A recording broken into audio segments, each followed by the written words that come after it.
coconut shake. Bagi coconut shake special. Selain daripada coconut shake, abang jual apa bang?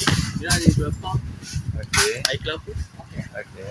Buka tutup ke berapa? Kita buka pukul 10 pukul 7. Okey. Hari? Sehari kita buka. Setiap hari buka. Okey. Ni bang, ada 8 flavor bang. Okey, bagi semua. Manis dengan 4 pedas. Bagi semua. Bagi semua. Semua. Ni pau kaya.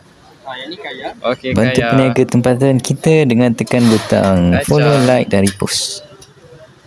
Ni kelapa. Okay, hot selling kat sini pau Pau apa kacang, kaya dengan coklat. Memang boleh habis sebab Okey. Kari ayam. Best seller tadi apa? Kacang. Best seller untuk pau manis, kacang, kaya dengan coklat. Okey.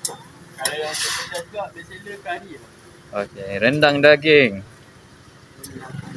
Rendang daging. Okey apa? Panas-panas. Panas-panas ni ya. Okey, insya-Allah. Terima kasih bang. Okay, sama. Lega panas-panas minum ni memang terbaik. Makan pula dengan pau kan. Memang syahdu betul lah. Bantu repost, follow dan like.